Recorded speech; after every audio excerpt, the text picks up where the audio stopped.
You're watching Daybreak Asia, coming to you live from New York and Sydney.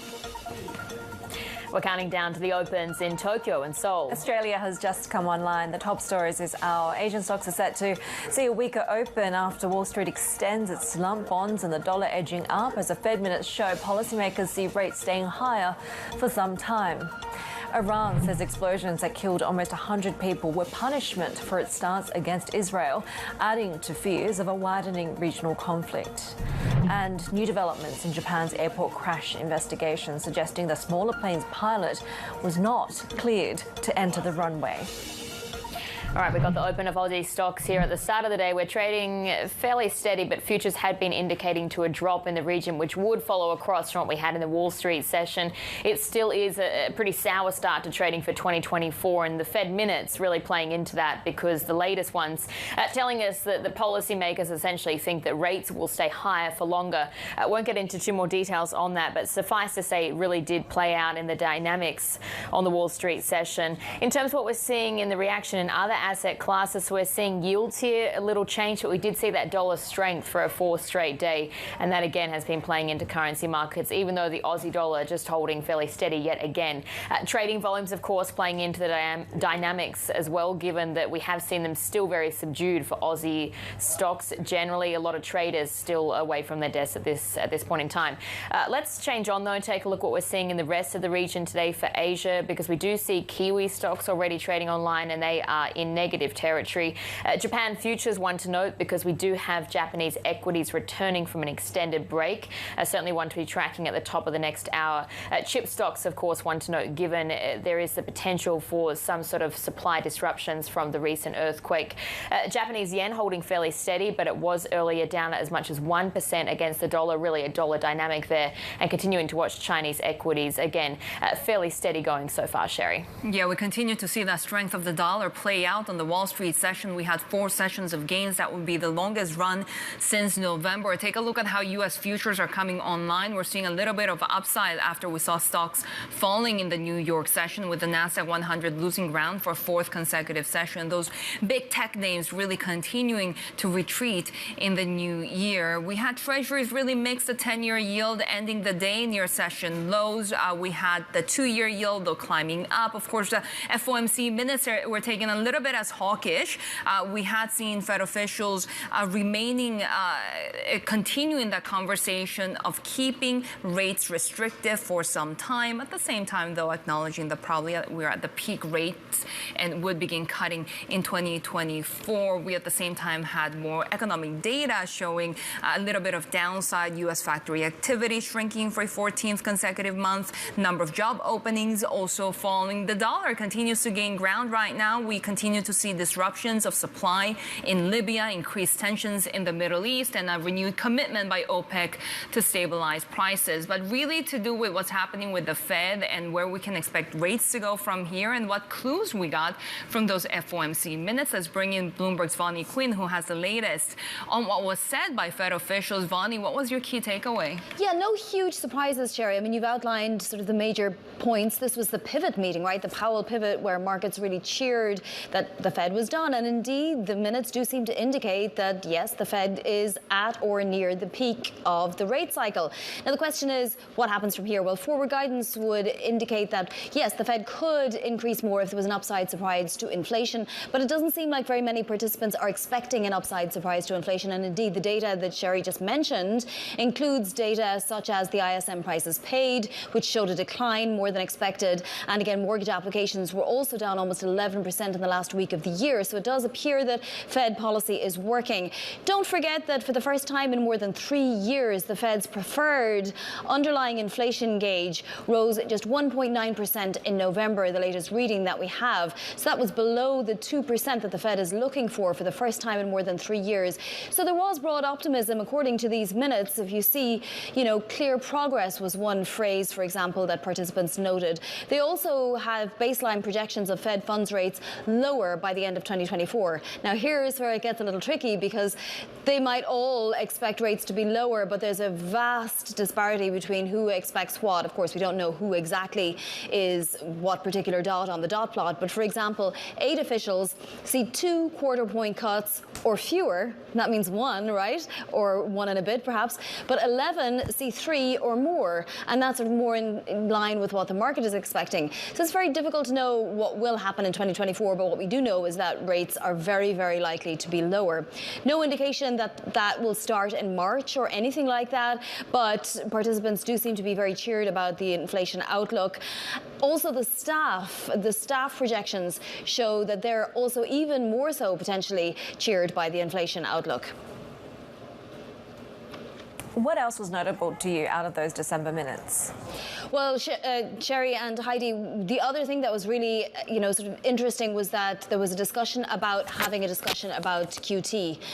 Quantitative tightening. It's been going on for 18 months. If you remember, way back in the summer of the year before last, we got this idea that the Fed would let about $60 billion of treasuries, $35 billion of agency securities roll off the balance sheet. And that's when the balance sheet started getting smaller. Now, it was massively bloated. It was an $8.7 trillion balance sheet.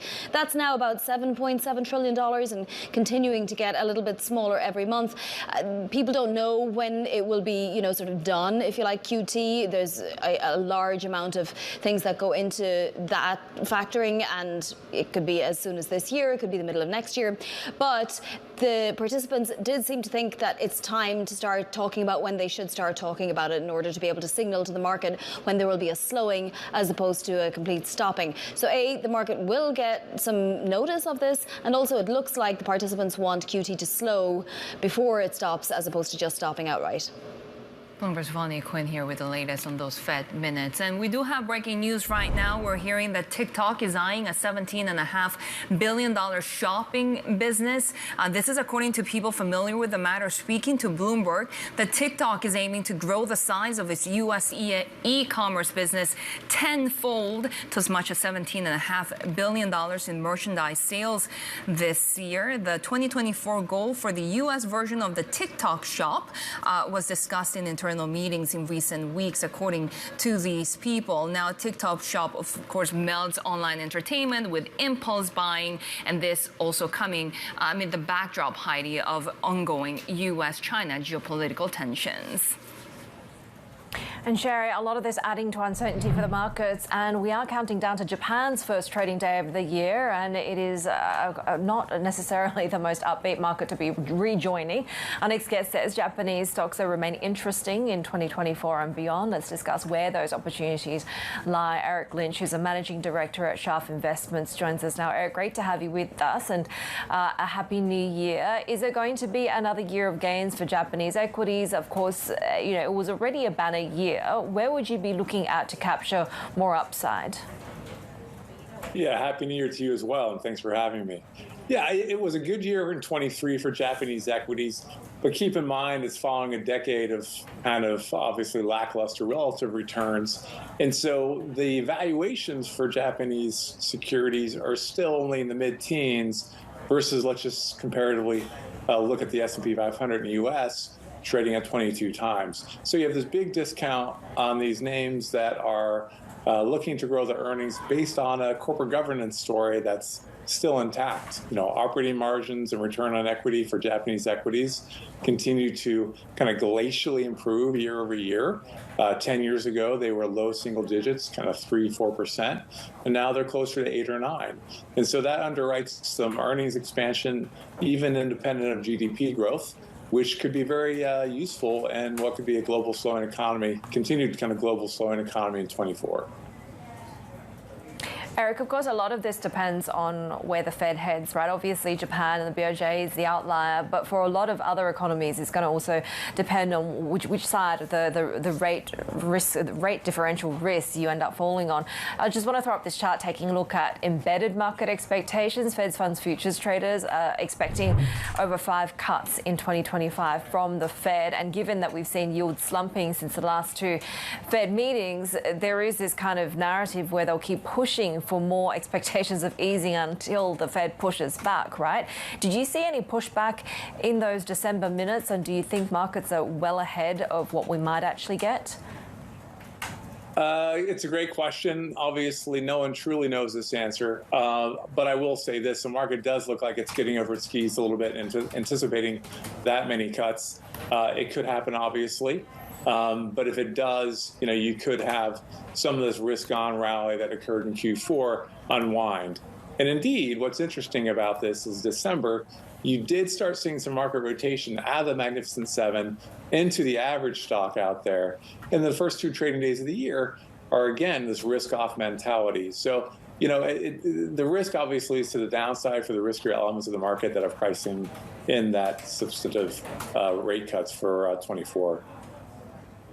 And Eric, I'm glad you mentioned the Magnificent Seven, because we've talked, until we've been breathless about the lack of breadth in this market and how it's been so focused on those 7 stocks. But you actually say if you're a bit more analytical, maybe if you're a bit more of a stock picker, there are actually other stocks, average stocks, I know you refer to them, that have outperformed.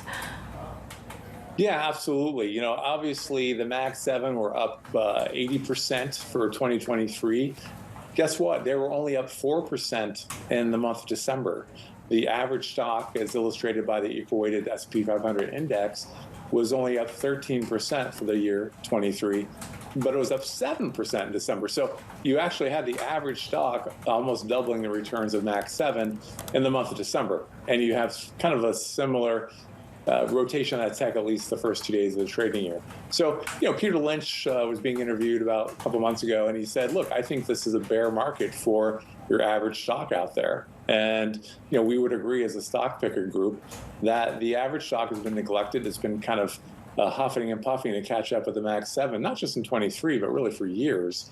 And so there's been a bear market. There's a lot of interesting relative valuations, whether it's in Japan, whether it's in small caps, whether it's in Europe, whether it's been in value stocks. There's a lot of lag there. And so there's a lot of opportunity to make money, even if the market could be getting this Fed rates discounts wrong and impacting the riskier element, riskier kind of long duration elements of the market. We're just showing a chart there, really encapsulating the frenzy across tech, right? Apple, Microsoft, market caps near 13-digit gains. This is just for last year, adding almost $1 trillion. But I do wonder, the likes of Barclays have soured on Apple. They see a reversion. Do you see a reversion as well? I mean, it's obviously an expensive stock at 30 times PE. Do you see more risks for that going forward? Yeah, definitely. It's a great company, but it doesn't mean it's a great stock. At 30 times earnings, what's interesting is that is actually relatively, not relatively, it's really more than double the 10-year average. It's really kind of traded around 10 to 15 times for a decade. It re-rated coming into the pandemic. If you take the pandemic out, the operating income growth for Apple the last 5 years has only been low single digit, because the vast majority of the profits come from the smartphone, which is a pretty mature marketplace around the world. And because they have these $1,000 kind of average selling prices globally, they don't really take share. So it's a great business. The persistence rate's really awesome, but they kind of hover around 15% market share globally, and they're really not growing because smartphones really aren't growing, because it's just a mature marketplace. And so therefore, consensus estimate for Apple earnings growth for 24 and 25 is only 3 and 4% respectively. So 30 times earnings, a stock not growing that much, just means that there's a lot of risk on the downside, particularly regulatory risk. You saw what happened with the settlement between Google and the App Store the Play Store there. You saw the problem with Apple and their watch and the oxygen reader. So, when you have a lot of money, you have a $3 trillion market cap, you're going to get a lot of attention from regulatory and taxing authorities worldwide, so you better grow. The problem is they're not growing. Eric, great to have you with us. Eric Lynch, Managing Director at Schaff Investments. Well, still ahead on Daybreak, fears of a wider Middle East conflict intensifying, blasts in Iran, killing almost 100 people. We have the latest next. This is Bloomberg.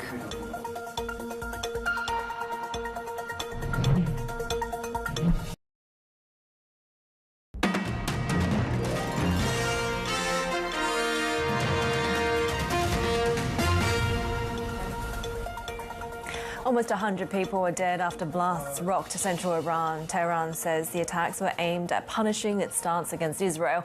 It is the latest sign that the war between Israel and Hamas risks widening into a broader regional conflict. Bloomberg's Michael Heath is here with us, and we spoke about this yesterday, obviously, with that attack on Beirut, and now this. What do we know in terms of responsibility, motivation? Well, the US doesn't believe that it's that Israel, well, says Israel wouldn't be involved. I mean, you could perhaps argue that they would say that, but it doesn't really have the hallmarks of what Israel tends to do if it does have offshore operations. They tend to be more precise, more targeted at individuals. This is quite. I mean, it's women and children who are involved here as well. It just seems a lot more like an ISIS attack. Iran was obviously one of the first countries to be involved in fighting ISIS in Syria when it was backing President Assad's regime.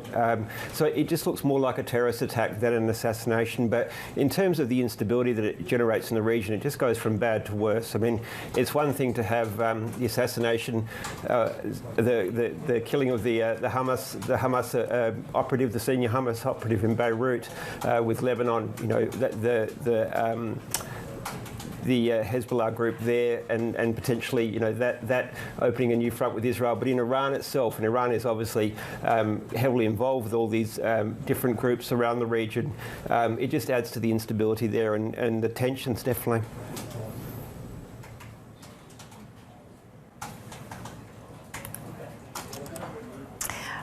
At the same time, we continue to kind of look for the next direction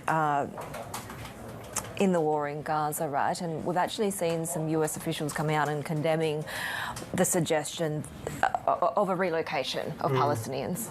Yeah. I mean, look, it's again, we come back to this this government in Israel, which is extremely right-wing, which is heavily religiously oriented, and which President Netanyahu sort of needed to cobble together a government to bring groups that aren't normally part of an Israeli administration. And we've had we've had talk of relocating people in Gaza, these sorts of things, and Palestinians tend not to want to move. I mean, they've been displaced a couple of times in wars over the years, so it's not something they want to do, and it's not something the international community wants any part of. And in fairness, the Israeli government has said this doesn't represent them, even though it's their ministers. But it just shows again that you're not dealing with a moderate, sensible government in Israel. You're dealing with people who've got a pretty extreme background. So again, it's not a good situation in the Middle East right now. I mean, everywhere you look, there seems to be new problems popping up and new issues that just cause more and more trouble. But the US, yes, has spoken out strongly against that. They won't support it, and of course, Israel really has no right to be able to say anything about that anyway. It doesn't control Gaza, and it would really be up to the Palestinians to move if they wanted to, which they don't want to. Bloomberg's Michael Heath in Sydney with the latest, and you can get some of those top stories to get your day going in today's edition of Daybreak. Terminal subscribers can find that at Daybreak. It's also on the Bloomberg Anywhere app. You can customise those settings so you just get the news on the industries and assets that matter to you. This is Bloomberg.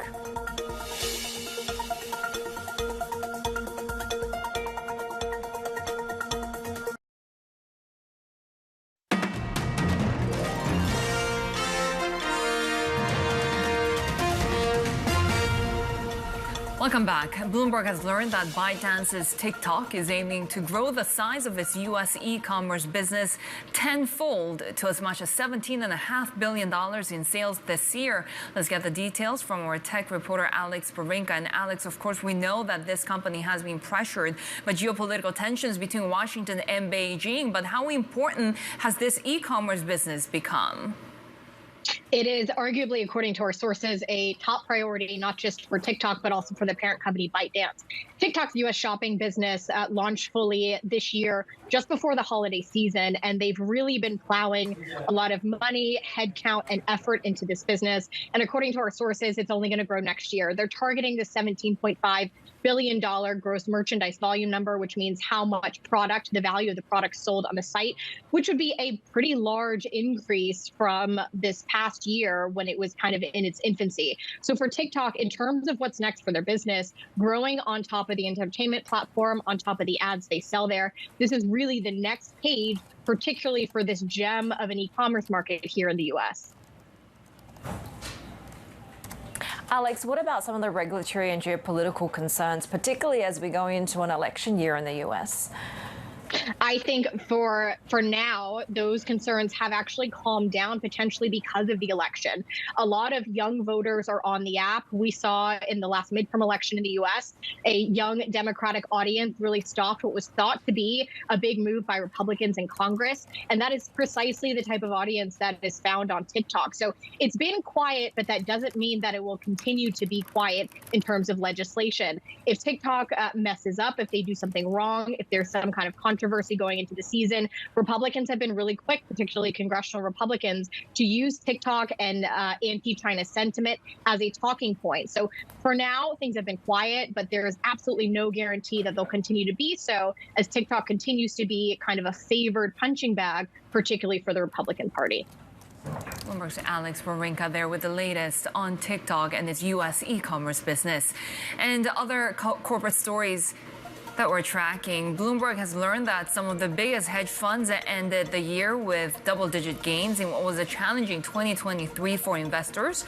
Sources say Ken Griffin's main Citadel Wellington fund posted a 15% return. Izzy Englander's Millennium gained about 10%. Multi-strategy funds averaged just under 5% growth through November, according to Pivotal Path. For the second year in a row, global banks made more money underwriting bonds and providing loans for green projects versus what they earned from financing fossil fuel activity. Bloomberg data show the world's top lenders generated about $3 billion in fees last year from green deals.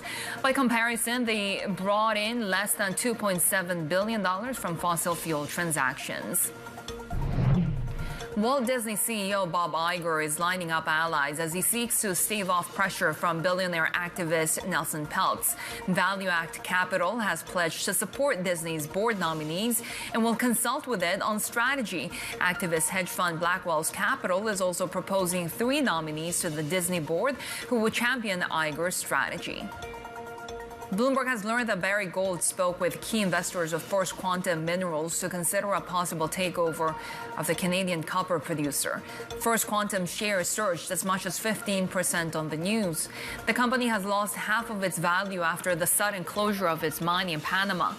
Sources say Barrick's CEO Mark Bristow approached the investors late last year. Take a look at the state of play when it comes to currencies trading at the moment. We're seeing a little bit of upside, though, still when it comes to the Bloomberg Dollar Index, up about 0.25%, inching higher against pretty much its entire cohort of G10 peers after the biggest daily jump since March in that Tuesday session. We did see, of course, that on account of Treasury's bear steepening, the release of minutes from the Federal Reserve's December meeting, really suggesting that the narrative could be at higher rates for longer, and that's just adding to a little bit more of that persistence of dollar strength that we're seeing. To that end, we're seeing the decline in the Aussie dollar, the Aussie trading at 67.32 at the minute, but really that bit of a pullback as we've seen that exuberance over iron ore prices going higher, feeding into some China optimism, really driving the Aussie higher over the past few weeks. Dollar China pretty steady at the moment. I'm also watching the yen, the slide disappointing those bulls.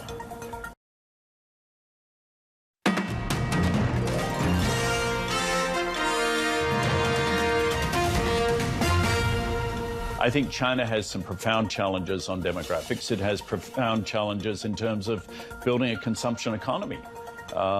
There's still an export savings-driven economy. So, but on the other hand, China's 1.4 billion people, second largest economy in the world in gross domestic product. It's a key factor in global economic health. Morgan Stanley Executive Chairman and former CEO James Gorman on some of China's economic challenges. Well, optimism, though, is returning to the Chinese tech sector. Signs are growing that Beijing is trying to contain the damage from harsh new video game regulations. That includes the reported removal of the official who oversaw the release of draft gaming rules late last year that shocked investors. Let's bring in our next guest, who's constructive on the sector's credit outlook. With us now is Erlina Zhang, Senior Credit Analyst analyst at CreditSights. Seralina, great to have you in this new year. It was really quite a shock when we got those draft rules, right? I mean, is this removal sort of an indication that perhaps we could see a change coming from Beijing? Thanks for having me here. Yeah, the draft regulations were quite a surprise for the market in terms of the timing, because if you remember back in mid-December, the top authorities already said they want to contain this type of restrictive economic and industrial policies to support economic growth. That's why the equity market reacted very negatively to the draft regulations. And if we look at some of the details, it's indeed some of the measures would restrict the new games' ability to monetize some of their in-app games, and overall the standards for new game launches has also been raised. But then after the negative market reaction, we did see some softening of the tone by the gaming regulators, and the state media also came out with reassurance to the market that the top authorities are still very supportive of the industry. So overall, we still think the top authorities as well as different gaming regulators are supportive of the sustainable and healthy development of the sector. And yet, the draft rules themselves were pretty vague, right? Which actually led to more concerns of what that could mean, especially if you're putting caps on the time that adult players can actually spend on these games. What are you expecting to see when the rules actually get consolidated in order for market sentiment to improve? Yeah, I think some of the measures are extremely restrictive for the development of the sector. As you said, if you look at some of the measures, they limit the top-up limits. They also said there would be a limit for not only minors but also adults in terms of their top-ups. I think these measures, if implemented, could be quite detrimental to new game launches as well as some of the small and medium-sized players. For the established and larger ones, we actually see the impact as being less negative because they already have a quite large and established existing players, and they're all already in compliance with a lot of new game regulations. I think there's still a lot of room for the gaming regulator to have consultation with the industrial players, and the baseline expectation here is the final version would be quite softer compared with the original preliminary draft. Is that why you're actually positive on building more positions in the likes of Tencent, Alibaba, and some other names like Meituan 30? Yes, exactly. So one reason is we still think the tech regulation domestically in China is still very supportive, and I think this is still going to be a positive catalyst for the tech industry into the new year. The second reason is also we think the credit profiles of our cover tech companies from internet platforms, gaming companies, as well as some of the hardware companies are going to improve in 2024. And we also think the technical is very supportive. I think different from the equity there. Overall, the new supply in the bond market has been very limited, the Asian primary dollar bond market. As a result, a lot of the investors have to hold on to some of the high-quality investment grade names, and China Tech is being one of these market segments. Seralina, on top of some of those caps on the gaming time on adults, there were also other features in the draft rule, including lowering in-app monetization, for example. Is that going to be a problem for some of these names trying to make money out of these games? Yes, I think market reaction was negative, and this is one of the biggest reasons because some of the clauses, they restrict or limit the in-app monetization, especially for some of the gaming categories such as multiplayer, online role-playing, as well as simulation games. But overall, we think the large players such as Tencent and NetEase are less affected because they have less exposure to these type of gaming categories.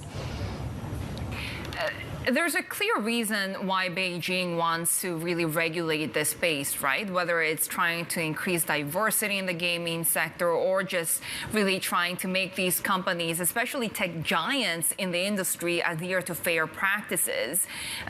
Tell us a little bit about what needs to actually be done by regulators to really improve the fairness in this sector. Yeah, I think there were a few areas of a regulatory focus over the past few years, one being antitrust, anti-monopoly related regulation. That's why you're seeing in the M&A space, especially domestically, it has come down quite a bit. They're no longer allowing the large players to acquire smaller ones, and to some extent, they think this is curbs the innovation of the Chinese technology sector. Second one is really being data and consumer privacy protection. As a result, you're seeing a lot of large players such as Tencent, Alibaba, JD, these e-commerce ones and gaming ones, they are increasing their compliance or internal operation standards in order to better protect and store and process the data. The third one is being the fair and minor protection. I think this is targeting the gaming sector.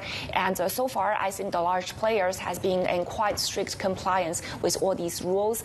They did also increase their collaboration with a lot of policy think tanks as well as the government. I think overall there is a change of attitude. A few years back, the large tech companies are pretty much going against the regulation, trying to fight with the regulatory norms so they could better develop their top line growth. But now it's in more harmony and they're in more compliance with regulatory measures and a lot of the regulatory proposals.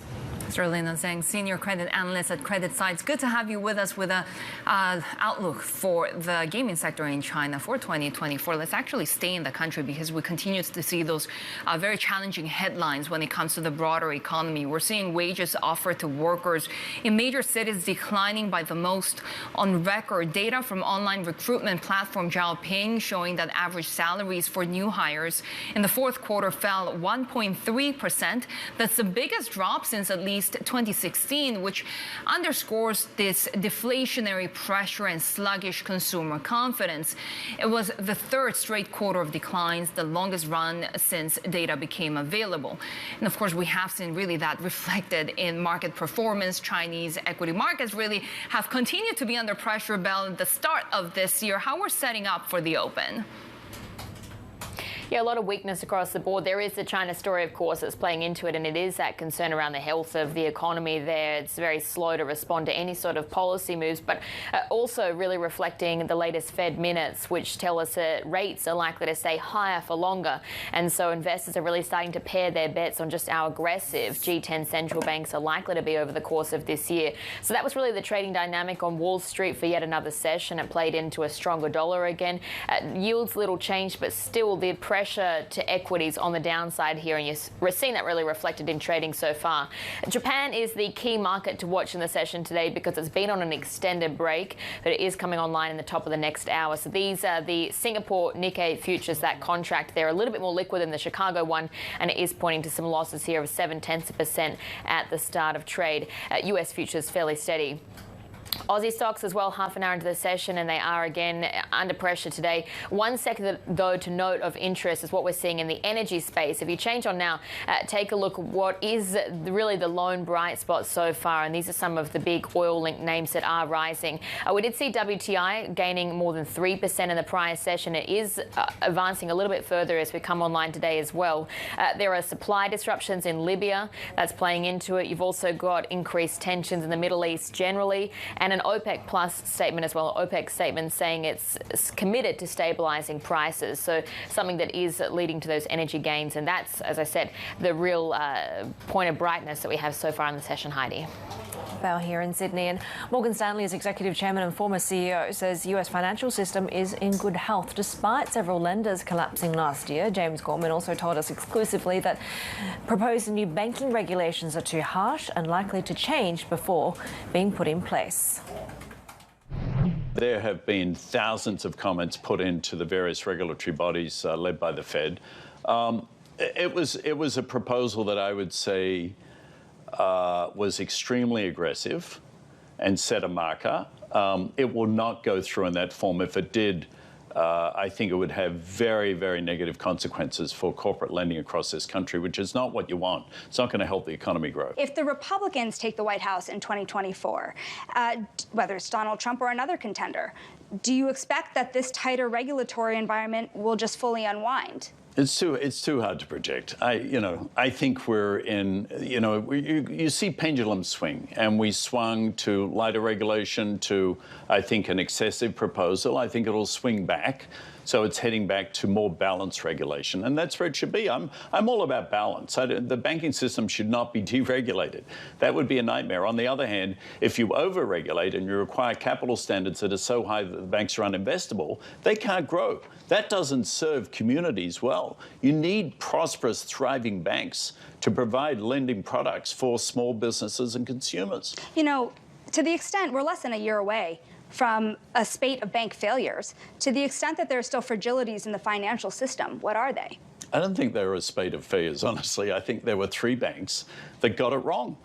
I've said that publicly. They made choices that were the wrong choices. Wasn't complicated. They got washed up and cleaned up and folded into other banks, and you move on. This wasn't, people kept telling me we're having a banking crisis. I said, no, we're not. We had a crisis among 3 banks. It was a crisis for their shareholders and their employees. It's not a crisis for the market. The core banking system is in rude good health, to use a British expression. Well, you know, it's not just the banking system. If you think about the hedge fund industry, regulators are also very concerned about some fragilities there. It wasn't too long ago that Morgan Stanley lost almost $1 billion in the wake of the collapse of Archegos. Do you think that there needs to be more safeguards on the non-bank system? I mean, there's too many participants in the non-bank system to say yes or no. You'd have to go subset by subset. Are we talking about payments? Are we talking about private credit? Are we, go through each of the pieces of it. But there are always risks when you're dealing with leverage in a financial system. But if you don't have leverage, you don't have lending. So it's a balance. Again, I'm always back to there is a balanced solution to most of these debates, and you can find it with thoughtful discussion with regulators. Speaking of leverage, the cost of leverage is higher today than it was a couple of years ago. Where do you think interest rates go headed into the end of the year? And what do you think the market starts to look like through 2024? They go down. As simple as that? Yeah. How far down? I've got no idea. I mean, I thought that unlikely the Fed would cut rates this year, but inflation has moved down pretty materially quickly, that it's now become more likely. So first half of the year, I suspect nothing. Back half of the year, they could easily move a couple of times. But the key point is, we started this journey with inflation at 10%, rates at 0, unemployment at 3.5%. And my objective was to get us to 4, 4, and 4. 4% inflation, 4% rates, 4% unemployment. We're about 3% inflation, we're 5%, 5.5% in rates, and we're about 3.5% in unemployment. So rates will come down. Do you think the economy's in an all clear when it looks like a soft landing versus a hard landing? Do you think that the economy will survive this year in good shape? Economy's fine. I mean, there's this obsession with the R word, recession. I mean, you have recessions. They come and go when you get imbalances between unemployment rates and economic growth. So, no, the economy is doing fine. I personally think it is unlikely we'll have a recession. Very unlikely we'll have a hard landing. But we'll see. But the odds are clearly in favour of a soft landing. I think the Fed's done a great job. That was, of course, Morgan Stanley's Executive Chairman and former CEO, James Gorman, speaking with our Shanali Basak. Plenty more to come here on Daybreak Asia. This is Bloomberg.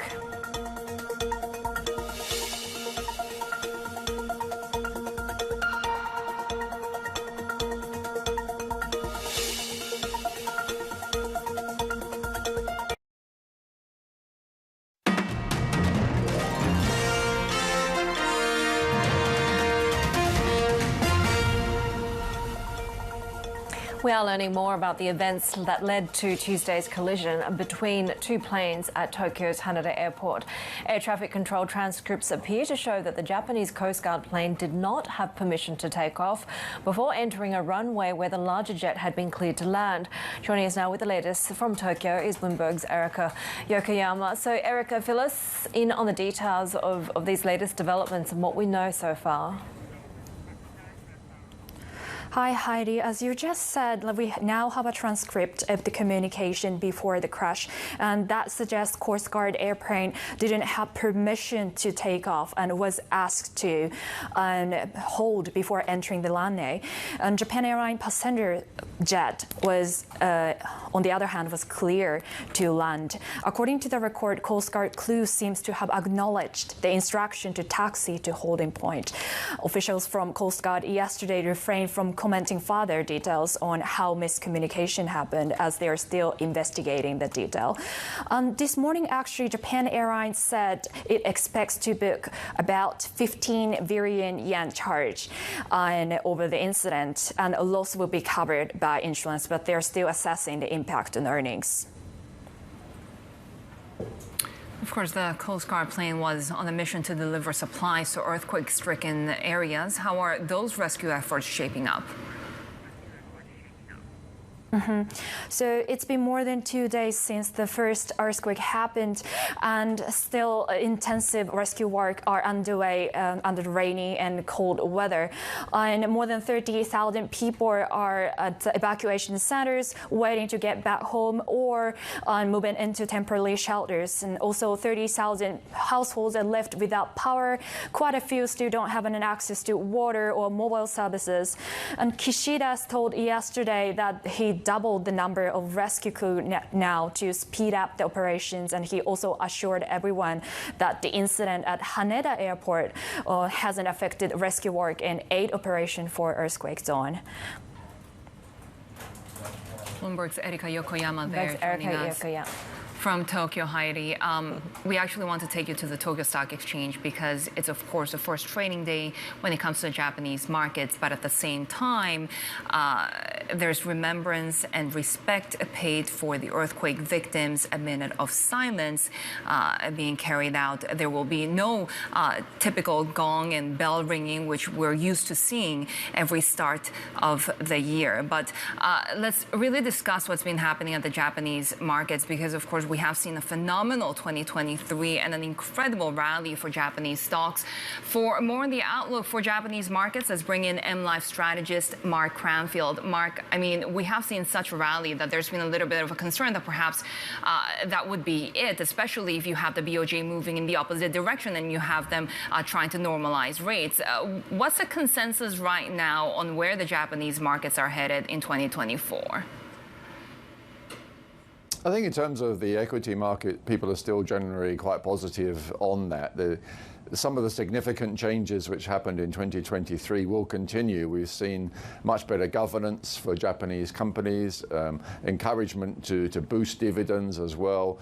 All of those factors will continue. That's giving foreign investors such as Warren Buffett, that's one of the reasons why they were so keen to come into the Japanese market, and other foreigners have followed him as well. And with the yen at a relatively weak level, that's obviously attractive for people to put their money into Japan as well. When the Bank of Japan does start to move, it's going to be very gradual. Even if they do tighten policy, nobody is expecting them to be raising interest rates in the kind of magnitude that we saw from the Federal Reserve and other G10 central banks. So it's not going to be something which is going to create a huge headwind to Japanese markets. And of course, they've been preparing themselves for a very long time. It's almost a year since we had a new governor in the Bank of Japan, and the messaging has been pretty much along the lines that get ready for a change, and even when it does happen, it's more likely to be at least the second quarter of this year. So still something which is for the future, but a known factor. People have had time to price that in, and they're adjusting to that. So Japanese companies are already forecasting probably for a slightly stronger yen. They know that policy is going to tighten slightly, and yet the conditions for Japan are still pretty healthy. So no reason to expect that Japanese equities can't perform well this year. We've had an early dose of expectations being dashed for traders betting on yen strength, right? But if you take a look at fundamentals structurally, do we see that the worst of the weakness over for the yen if we assume that, you know, whether it be in the next month or in 6 months' time, the BOJ is going to have to move in one direction? The story for the yen is very much a two-sided thing, and a big part of that is what happens with the Federal Reserve in the United States. So whenever you're considering the direction of any major currency, the factors from the US side are very, very important as well. Of course, what the Bank of Japan does will impact the currency, but the plays in the currency market over the past couple of months had a lot more to do with how quickly will US interest rates come down. There was a bit of a dampener yesterday because some people have interpreted the Fed minutes as meaning there will be no rate cut in March, which the market was starting to get excited about. It looks as though that could be delayed, but there's still a lot of data to come before the Fed do. They've got a meeting this month, which of course they're unlikely to move, but we're going to get CPI data next week. We're going to get more PCE core data, which was the big one that gave Jerome Powell the reason to sound so dovish last time. There'll be more of that data before they meet in March. People could quickly shrug this off and we could be back to the same situation where we do expect early rate cuts from the Federal Reserve. That will help to support the yen. And then on the flip side, it's almost a bonus for traders that the Bank of Japan will be heading towards a tightening policy. If we get the higher wage growth that we expect in Japan this year, the Bank of Japan can keep their path, so can the Fed. The yen will be a beneficiary from both sides of the story. Bloomberg's MLive strategist Mark Cranfield there, as we are now seeing the Japanese yen under a little bit of pressure for the first time in 3 sessions. And of course, we are headed less than 10 minutes away from the open of the Japanese markets, the first trading day of the 2024. We just heard from Hiromi Yamaji, the Japan Exchange Group CEO. This is Bloomberg.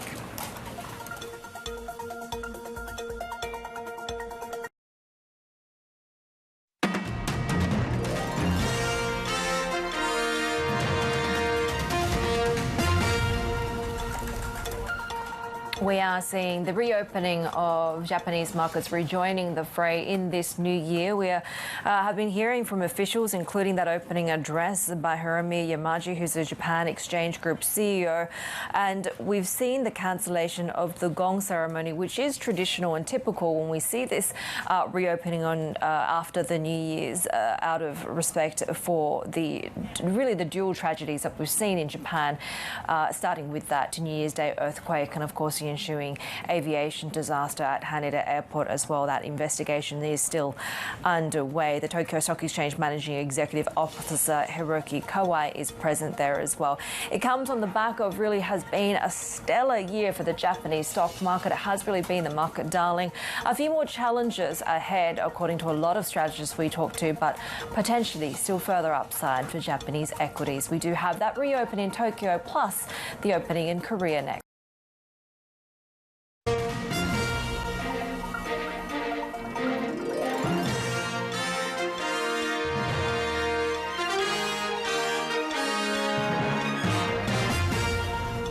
This is Daybreak Asia. We're counting down to the market opens in Japan and South Korea, and we're watching right now the Japanese Finance Minister Shinichi Suzuki giving the opening address as we are headed towards the first trading day in Japan for 2024. And Heidi, what a 2023 it's been for the Japanese market rally, right? I mean, we have seen the Nikkei 225 and the topics touching 30-year highs.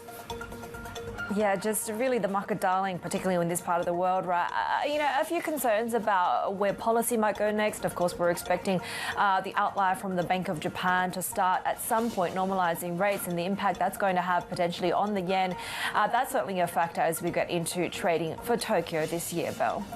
Yeah, that's right. Corporate governance concerns, or reforms rather, another key focus there as well. We have the restart of trading here in Japan as we come online for equities in 2024. And at the start of the day, it is that move that we are seeing to the downside coming through. Just taking a look at what we had seen indicated in Nikkei futures, it is a drop of as much as 1.8%. So we'll see how that unfolds in the early minutes of trade here. The key things to note for Japanese markets, well, there's a couple of different factors internally in Japan or domestically. Of course, it's been a very tumultuous and quite a tragic start as well to the new year in the country, given those twin disasters, the jet crash, adding as well to that death toll from the earthquake climbing north of 70. And so that is certainly one thing to note. Externally, there's also the Fed story as well. And we had those Fed meeting minutes overnight telling us that officials are likely to want to keep rates higher for longer. So something that has been really trading in or being priced into that dynamic on Wall Street and has been felt in Asia so far this year as well. So the Nikkei, you can see there that drop of 1.2% as we come online this morning. The Japanese yen holding fairly steady, just a little bit firmer against the greenback, but still trading around that 143 mark. Bonds a little change as well, but you can see that opening ceremony still taking place. It has been a little bit dialed back in respect of, as I said, those disasters and those victims from the earthquake, but certainly something we're tracking throughout the day so far.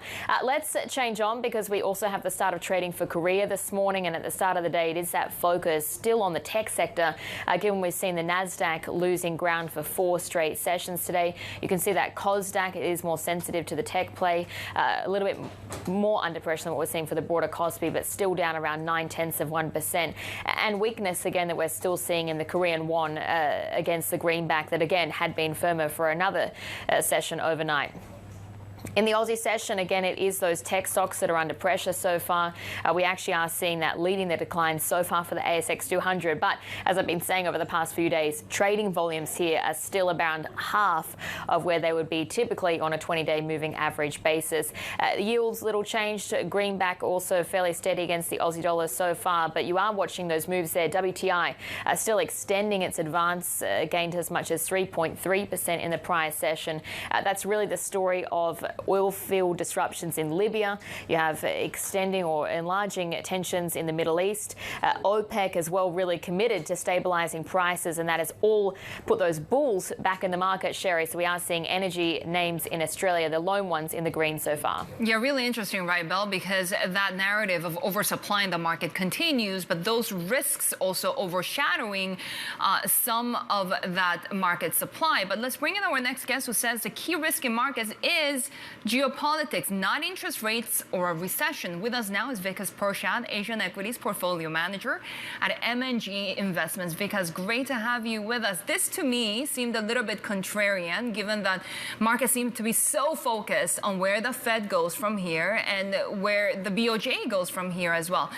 Is your rationale here that the direction at least seems to be clear, whether it's monetary policies or economic activity? Good morning. Wonderful to be on. Happy New Year to all of you and the Bloomberg team.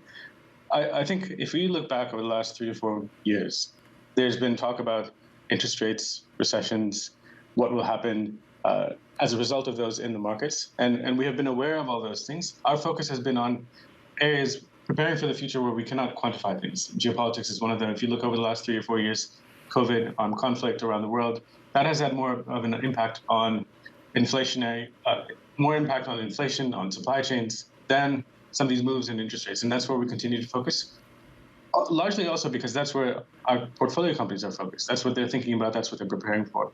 And we think that this has direct ramifications for markets. It also leads to opportunities.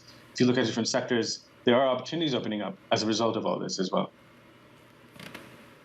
And as we talk about opportunities, at least for today's session, we're seeing that huge downside on the Nikkei, the first trading session for the Japanese equity markets. We're staying more than 2 weeks or so. How are you quantifying the risks coming from the BOJ? And are there opportunities in the Japanese market, especially after that huge rally that we saw in 2023? Yes. I'll answer your second question first. Japan is a market that we have liked for a number of years. We like it even more as a result of the top-down change we have seen. You've seen very public pressure from the Tokyo Stock Exchange on underperforming companies that led to a huge rally in value names relative to growth names last year. The corporate governance reforms that were started over a decade ago when Abe's arrows were first fired, those continue to hit their mark now. And we see that happening across sectors, across market caps, and that will continue. We're still in the very early stages of what we think is a long-term equity appreciation cycle in Japan. You have the potential for high single-digit, perhaps even 10% earnings returns. And then you have the additional fill-up from buybacks, from higher dividends. And so we think Japan is well placed for a long-term equity appreciation cycle. What about the risk from the BOJ? There's risks, there are opportunities as well. If we look at financials, there are some companies, some banks that are more sensitive and will benefit depending on what the BOJ does. I think in an acute hike scenario, then we got a preview of that in December 2022, when there was the increase in rates, and small caps in particular were hurt for a little while. But then that opened up dislocations where we acted and we were well positioned for the next year. And I think that probably happens again. Because many Japanese companies, not to mention other Asian companies as well, are very much exposed to the Chinese market, which has, of course, been a real pressure in 2023. What are we expecting their outlook to be in 2024? So I'm glad you asked about this, because if we look back over the last 12 months and we think about what were some of the surprises for us as a team, I think the continued weakness in various end markets, in multiple end markets in China, was one of them. When you look across sectors, we speak to Japanese companies on a daily basis, that is the one market that they've highlighted as being very weak still. And some of them have highlighted that it's continuing to weaken. I think companies now and in markets now are prepared for, they're extrapolating that commentary and the recent trends that we've seen. At some point, some of these end markets will turn. If you look at factory automation for one, semiconductors for another, I think the demand will come back. Now, there are some pockets of demand in the semiconductor production equipment company, and Japanese companies, as you know, are very exposed to that. There's been some strength there. I think this, perhaps in the latter half of the year, is when we start to see a turnaround based on the evidence that we see, but we are prepared for a continuation. I'm looking at your top conviction calls, and you have long domestic brands in China as one of them. Why? I think it's based on the evidence that we see. If you look at whether it's QSR chains, coffee shops, restaurants, retail, apparel, there's a lot going on in China on the ground that we don't really see if we're focused on the mega cap tech names, if we're focused on the real estate names. If you look beyond the headlines and you look on the ground, in aggregate, yes, the consumer is in a more challenging place today than he or she was 2 or 3 years ago. But that's why we don't look at opportunities on the top-down level. We are aware of what's happening top-down, but we look at things on a bottom-up level, at the microstructure of various parts of the market, and that's where we see opportunities. The opportunities in China are not limited to that sector. We also see them in the automotive sector and the auto supply chain, broadly defined, factory automations, semiconductors. And when we look at China, we do see a market where there's opportunities for relative outperformance, but then also absolute performance. And we allocated more capital to China in 2023 than we did in 2022. We presume that will continue this year. And that top-down issue that you talk about in China has become really a key pain point for many investors that have veered away from those assets, right? A lot of that has gone into, say, the likes of India, for example. Is valuation going to start being a problem for Indian equities in 2024? So when you asked me this a few months back, I thought the answer was probably. I think for some sectors, the answer now is yes. If we look at the market overall, many sectors, many parts of the market in India have moved from being pricey to outright expensive. But what we are taught as investors is that share prices follow earnings. If you look at IT services, if you look at the consumer staples sectors in India, over the last year, earnings estimates actually haven't gone up very much, but multiples of it have moved up materially. And those are two key core sectors where we have clear underweights as positioning to start off the year. We've reallocated some capital to other parts of the market, two-wheelers. Defense is a core area for us, healthcare, both pharmaceuticals and in hospitals, and we have exposure to financials as well. But clearly, more parts of the Indian market are outright expensive today than they were 6 months ago in the initial part of the rally. Because Parshad, good to have you back. Asian Equities Portfolio Manager at M&G Investments with his calls for 2024. As we're seeing the start of the trading session in Japan, not looking great. The Nikkei seeing its worst day since October, Bell. What are some of the big movers?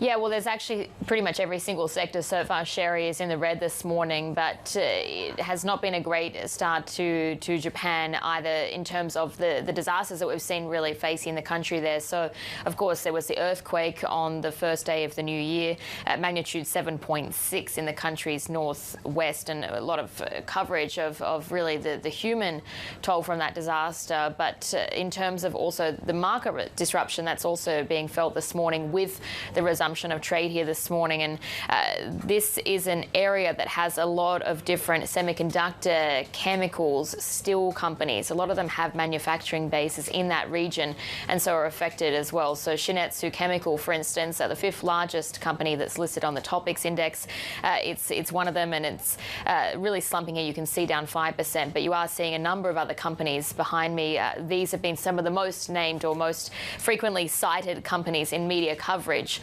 since that took place, or the earthquake happened. But let's change on, because not only the earthquake, but of course we also had the coverage of the Japan Airlines flight colliding with a Coast Guard plane at Tokyo's Haneda Airport as well. And we are just keeping a track of those airline stocks that are linked to that. They are likewise under pressure. But broadly, of course, as I said, every single sector so far, barring energy, is in negative territory, Heidi. Yeah, continuing what has been a difficult start to the year for bulls. Still ahead, fears of a wider Middle East conflict also weighing into the picture as well. These are intensifying after blasts in Iran kill almost 100 people. We have details next. This is Bloomberg.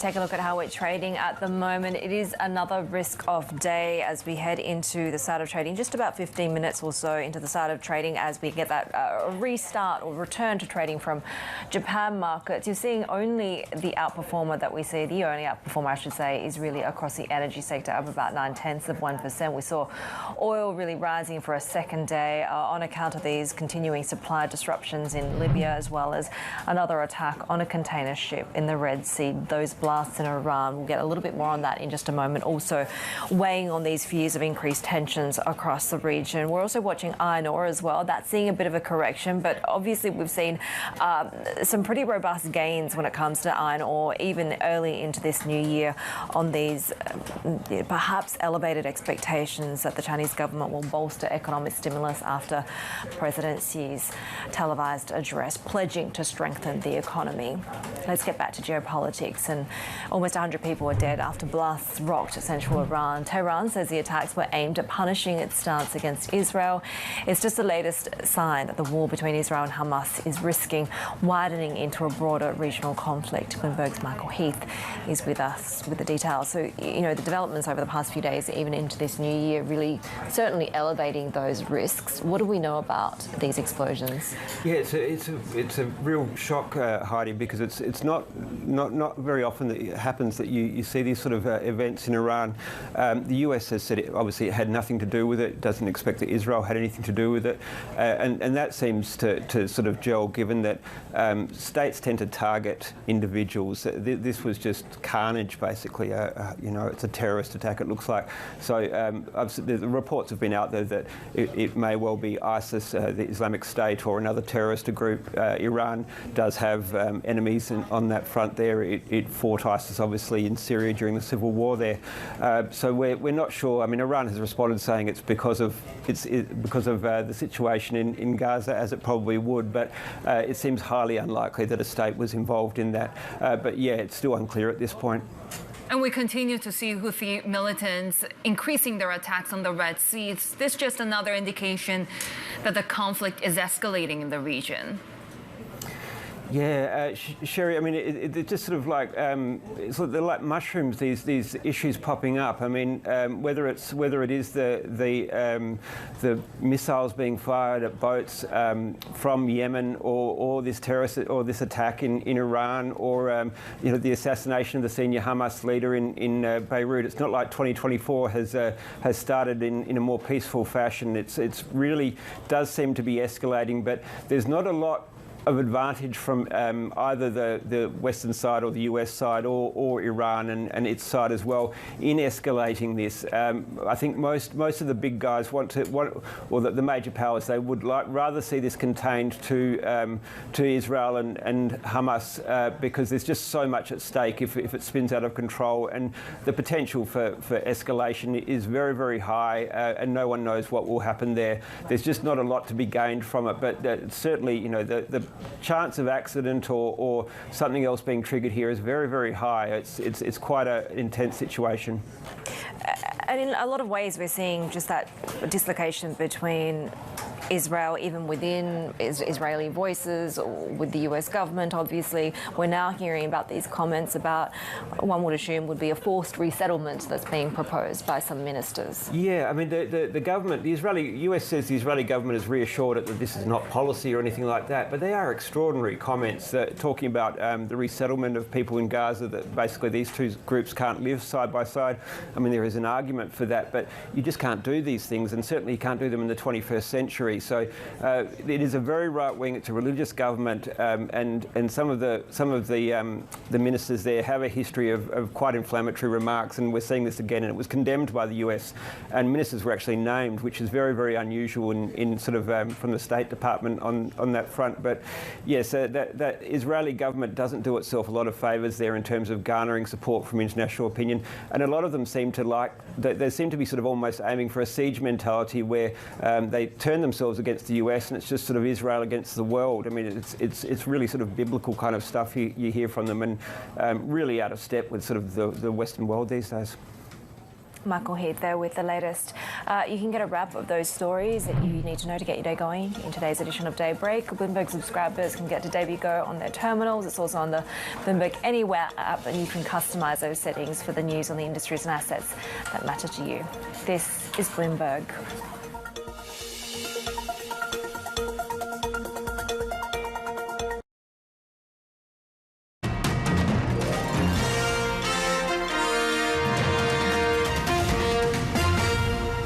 First half of the year, I suspect nothing. Back half of the year, they could easily move a couple of times. We started this journey with inflation at 10%, rates at 0, unemployment at 3.5%. And my objective was to get us to 4, 4, and 4. 4% inflation, 4% rates, 4% unemployment. We're about 3% inflation, we're 5%, 5.5% in rates, and we're about 3.5% in unemployment. So rates will come down. Morgan Stanley's executive chairman and former CEO James Gorman speaking exclusively to Bloomberg. Take a look at how treasuries are trading in the Asian session, really trying to figure out where the Fed goes from here. We have seen really a mixed picture in the New York session, with the 10-year yield ending the day near session lows. We continue to see the downside pressure on yields in the Asian session, but it was really interesting because we got the Fed minutes that were taken a little bit as hawkish because Federal Reserve officials continue to emphasize that rates would remain restrictive for some time. But at the same time, we had some slowing economic activity data. U.S. factory output remaining really stuck in contraction territory for 14th consecutive month. That would be the longest stretch of shrinking activity since the dot-com bubble burst, not to mention that the number of job openings also fell slightly in November. So we had really those yields coming down, but the 2-year yield was slightly higher in the New York session. Right now, we're at that 432 level. Right, some of the biggest hedge funds closing out 2023 with double-digit gains. Sources telling Bloomberg that the main fund at Ken Griffin Citadel posted returns of better than 15%. Millennium Management gained about 10% as well. Bloomberg's Sue Keenan joins us now with the latest. And Sue, I mean, I was looking at the rates trading session today. It's still very volatile. It was a really volatile 2023. How did these trading firms do? Well, double-digit returns is impressive when you consider there was a war in the fall, there was a collapse or turmoil in regional banking in the spring, and central banks were raising rates around the world. So the Citadel hedge fund, now based out of Miami, they each returned all of their funds around 10%, with their flagship multi-strategy fund, the Wellington, exceeding 15%. Note Discovery Capital surged 48%. This is one of the best performers out there, one $1.5 billion fund. It's also known as one of the Tiger Cubs, and that Rob Citron, the hedge fund manager, had previously worked for Julian Robertson, and they manage those returns through a number of long bets on U.S. stocks, sovereign bonds in Latin America, and also some long short bets on financial stocks, interestingly enough. And then you've got Izzy Inklander's $61 billion firm, Millennium Management, also gaining about 10%. But you may recall 2022 was a strong year for hedge funds. The volatile trading of 2023, though, put many hedge funds at a disadvantage to the broader market. Check out how the NASDAQ 100 did, up better than 50%, and its best year since 1999. S&P 500 also up some 24%. And so when we talk about volatility, interesting that Discovery Capital, which served 48% this year, was down 29% in 2022. So from year to year, these funds really struggle to get consistent performance. Meanwhile, the benchmarks had again, a stellar year. We're seeing many indications that some retail investors really missed out on last year's rally. Yeah, that's according to Bank of America. Their research shows that hedge funds were the net buyers of stocks in all of last year. Every time the market surged higher, the hedge funds adjusted and went in, while a lot of mom and pop investors were concerned that what we're seeing early this year, the S&P 500 pulling back, the NASDAQ 100 pulling back as they come off 9 weeks of consecutive gains, that obviously, according to Bank of America's client flow data, caused retail investors to flee U.S. equities last year. In fact, if you recall, early last year, Morgan Stanley's Mike Wilson, a widely followed bearish analyst, was predicting a market downturn. That predictions of a severe downturn never really materialized. But again, there were many followers of his analysis. The market did see great gains. Hedge funds appear to have been the smart money in the past year, plowing cash into stocks as the market continued to soar. Heidi? Bloomberg Sue Keenan there.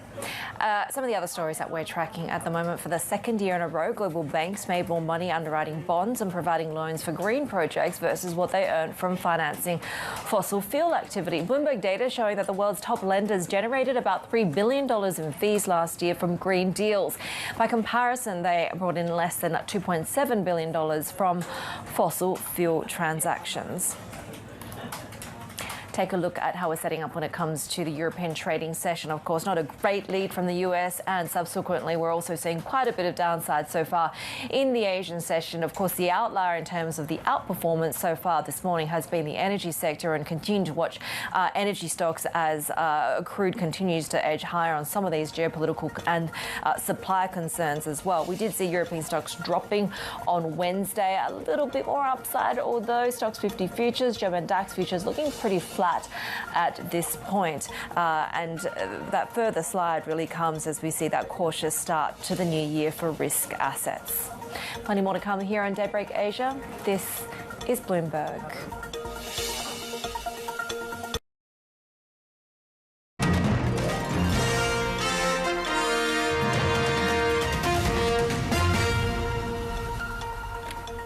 We are getting some breaking numbers out of Japan. The final PMI manufacturing Jibun Bank number coming in at 47.9, which is again in contraction territory. It's been below that 50 threshold since June of last year. It's become a little bit better since the preliminary numbers, but still we're talking about that 47.9 level. Heidi, still in contractionary territory, and really perhaps a reflection of what we've seen in 2023 when it comes to factory numbers out of Asia.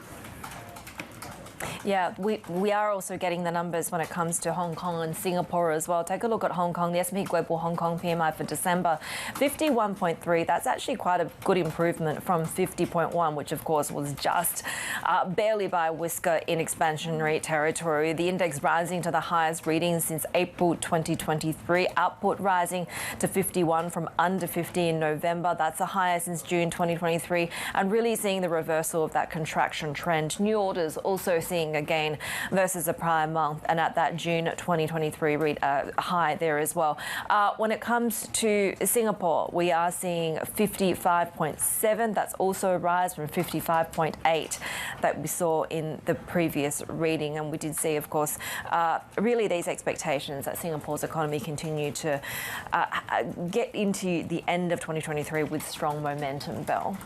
Yeah, that's right. And the focus this morning, though, in the session really coming into how markets are faring. Given we've got the resumption of trade in Japan, it has not been a great start to the year. We've been discussing the earthquake death toll, also the jet crash as well that happened. And the market reaction, also we do need to take note of that this morning, given, as I said, stocks back online. And we are seeing companies that have manufacturing bases or distribution channels going through that earthquake center around the region are really being affected here. So Shin-Etsu Chemical, for instance, has a manufacturing base near where that earthquake took place in Japan's northwest, sliding this morning, and as well some of the names that have been really cited in articles on coverage of the earthquake as well. They've been mostly under pressure so far. But broadly, it is not a very great start to the year for Japanese trading. If you change on now, where the pressure is most being felt is actually in the tech sector.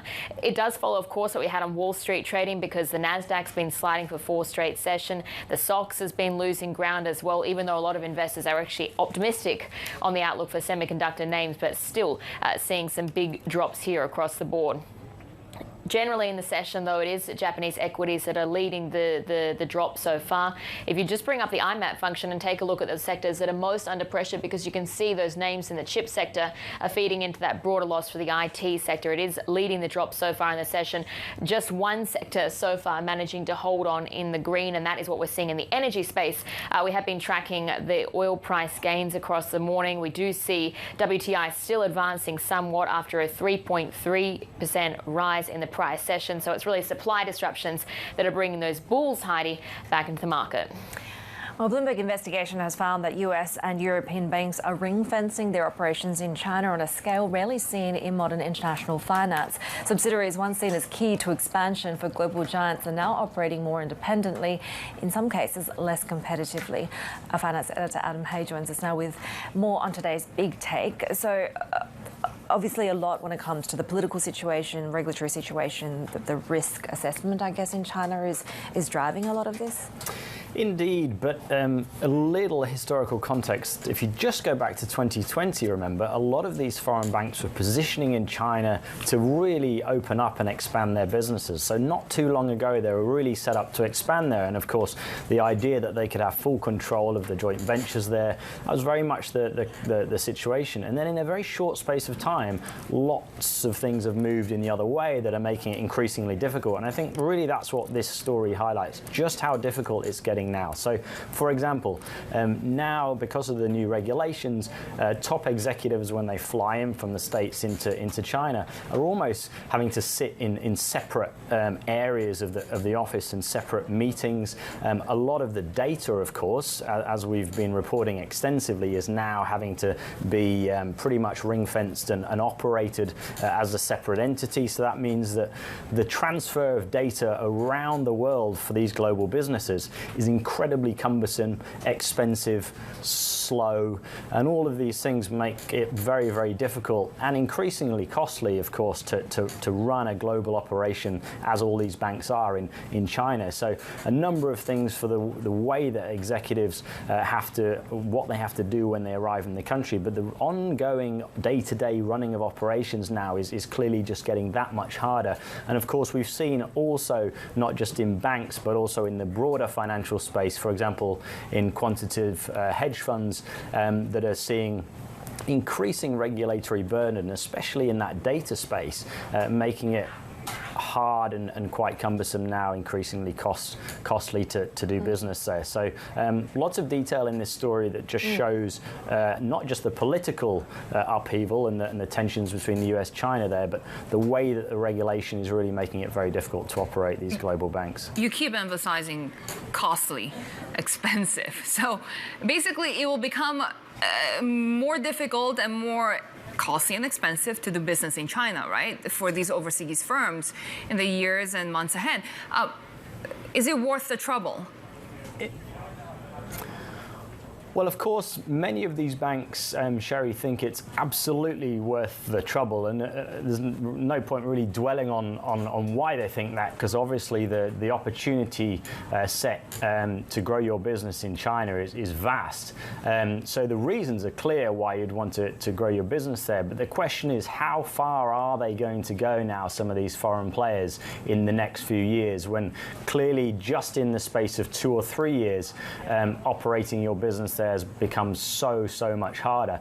There is a kind of a thought in the story that we finish with that maybe it isn't worth it for some organisations. So that might be something to watch in the future if a full withdrawal happens from some of these global players. But for now, many are prepared to accept these higher costs, these higher levels of risks, given such a growth opportunity story that is still there in China, despite the slowdown in the economy.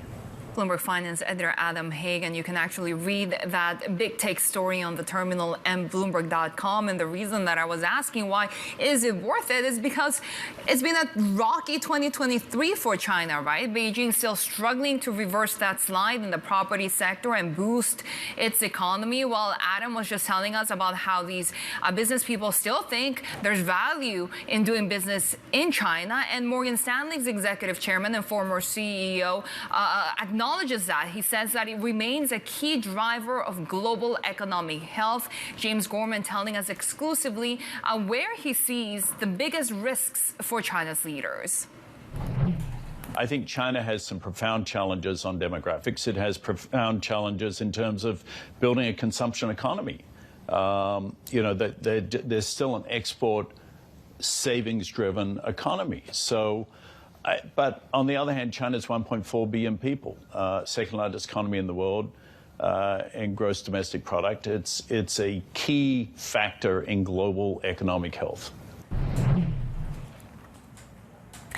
Well, Chinese President Xi Jinping is also looking to woo foreign capital while reshaping China's business environment. But Beijing's mixed messages are leaving investors more cautious. Let's bring in Xiao Jiazhi, who's the chief China economist at Credit Agricole. Xiao, really great to have you with us. So we go into the new year with the same problems, and a lot of them are longer-term structural problems for the Chinese economy, right? We've seen a few kind of policy overtures already, the funding injection when it comes to lending banks, for example.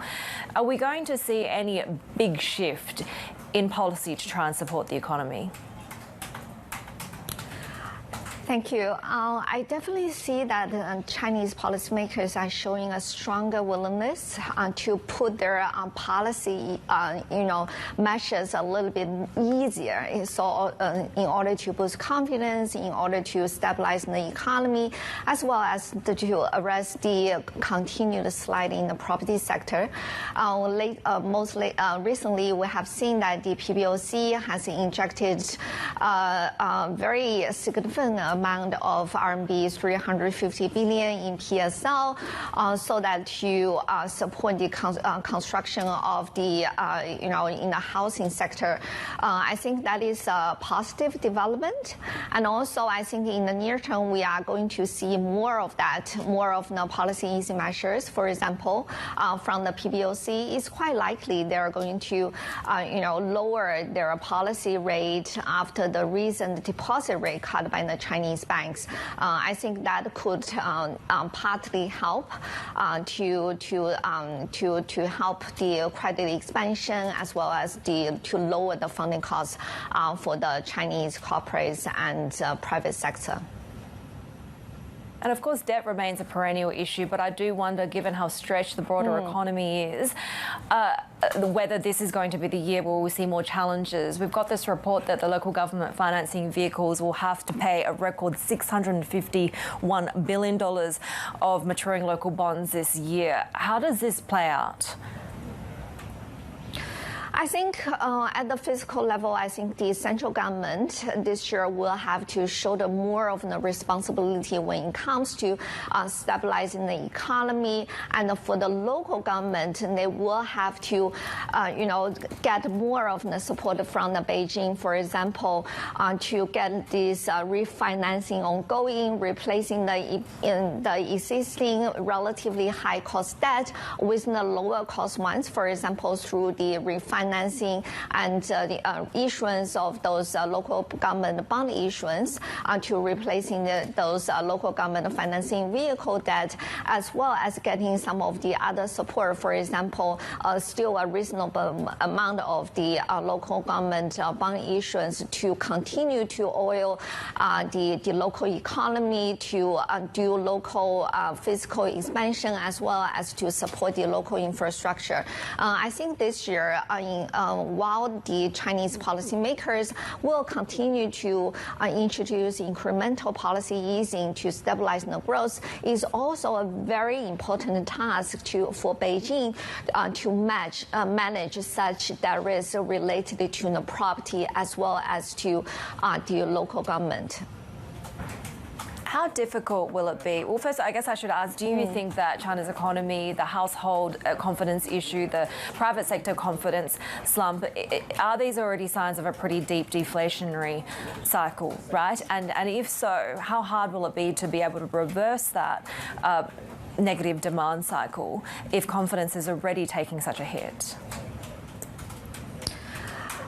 I think that indeed, if you look at the CPI, it has been already in deflation for past the recent months, and the PPI has been in deflation, and it's quite likely for China the GDP deflator will be in outright negative territory as well. So these are definitely a telltale sign that the consumption demand and in general the domestic demand with the private sector are quite sluggish. But it will take some time for the private sector and for the Chinese household to regain their confidence. And certainly, I think there is room for policymakers to introduce more of the measures from both monetary side, from fiscal side, as well as for the business environment, what they can do to put the top policy pledges with the working level, policy execution together to make a coherent push to revive this consumption demand and to revive this confidence with the private sector. I think that is very important. How do you view household confidence at the moment? And given how closely tied the property sector is to household wealth, do you think at some point direct payments to households might be an option? I think, for example, if you look at the consumption behaviors, if you look at the recent New Year holiday spending, they're okay, they're holding up okay, and also, rising single digit compared to 2019. If you look at the labor market, youth unemployment are showing more signs of stress, partly because of the cyclical reasons, but also because of the structural mismatch of the labor demand and the supply. Property it is not really helping. Is indeed would suppress some of the consumption demand, especially for the middle class and the higher income class. But if you look at the property sector, it is continue to struggling. But we are not seeing a very sharp slump in the property sector and not a huge stress in the household balance sheet. So I think this is some of the risks that the Chinese policymakers, Beijing, definitely need to tackle and put more effort in. That said, I think such risk is still manageable if the Chinese policymakers would continue to introduce more of the policy easing measures to stabilize the overall sentiment. Xiao Jiazhi, who's the chief China economist at Credit Agricole, joining us there. Much more to come here on Daybreak. This is Bloomberg.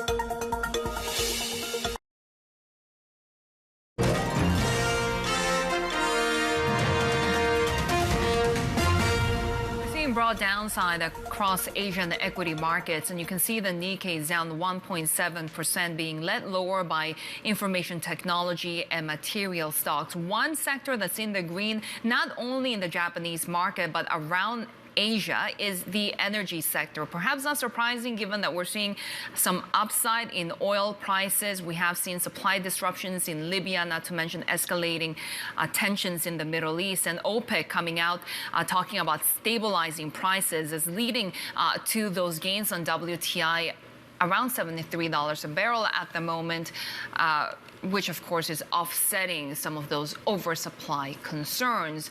But broadly speaking, Asian equity investors may be able to expect a boost this year, especially when it comes to interest rate cuts and a weaker dollar that could lead to more upside. The ultimate determination of where Asian stocks go from here, though, could be China and the region's performance. For more, let's bring in Bloomberg's Asia stocks reporter Ishika Mukherjee. Ishika, great to have you with us. So if we're looking at the last couple of days and the first couple of days of the new year when it comes to Chinese equity performance, it might really not look that great for the rest of 2024. Hey, Shery, last year was absolutely fantastic for most Asia ex-China markets. You had double-digit rallies in Taiwan, South Korea, India. Gauges were clocking 20% or more. This year, yes, is starting out to be with a bit of a risk-off sort of sentiment across the region. You can expect the region to get a boost overall as the Fed, of course, starts easing up on its monetary policy stance. And that's going to help weaken the dollar. Of course, that gives local currencies a boost in emerging markets. China continues to do really badly. It had a record third year of losses for the CSI 300 last year, and that really was the main pull on the MSCI Asia Pacific Index last year, which is why it underperformed the world gauge by 11 percentage points. And if we don't see a reversal in the China trade this year, it looks like that would be another cause for underperformance for yet another year. We've had an 8-year winning run when it comes to India. Valuations are expensive, right? Do we see further upside? I think the biggest bet on India for many foreign investors is the idea that it's not China. As China's economy continues to struggle and the property sector continues to be a drag, we're not really seeing a way out of it. India is emerging as a completely contrasting picture, right, for foreign investors. It's clocking growth of more than 6%, bagging all these high-profile manufacturing contracts from the likes of Foxconn, and the Prime Minister Modi, Narendra Modi, is spending a lot on infrastructure and really giving, the overall infrastructure of the country a big boost, and that's really helping with government spending across the board. So India is seeming to be on a multi-year bull run, which it has already been on, and it doesn't look like that's going to stop anytime soon, even with the benchmark gauges at record levels. Bloomberg's Asia stocks reporter Ishika Mukherjee there with what to expect in the Asian equity markets in 2024. We have more to come. This is Bloomberg.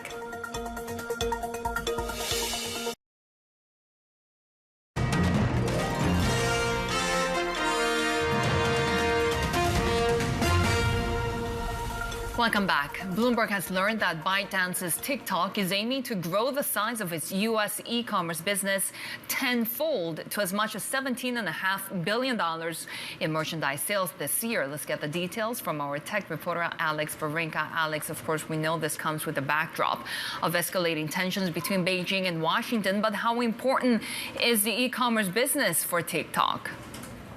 Now, my sources have told me that the e-commerce business, particularly in the U.S., is a top priority all the way up to the executive level at TikTok and at ByteDance. This is a massive opportunity for them. They've obviously established themselves in the U.S. and globally as an entertainment platform, a social media platform where people spend a lot of their time, and that comes with potentially ad dollars. This commerce business, particularly tackling this U.S. market, which is a massive commerce market for them, is the kind of next unlock in terms of revenue. So for TikTok and TikTok Shop here in America, being able to really nail this and get folks buying is a top priority, not only financially, but also strategically for TikTok and its parent company. You know, Shery mentioned some of the regulatory, the geopolitical tensions that overlay this company specifically, right? Is 2024 going to be more or less challenging going into the US presidential election? Well, I was in the room earlier this year in DC when Congress brought TikTok CEO in and basically grilled him for hours.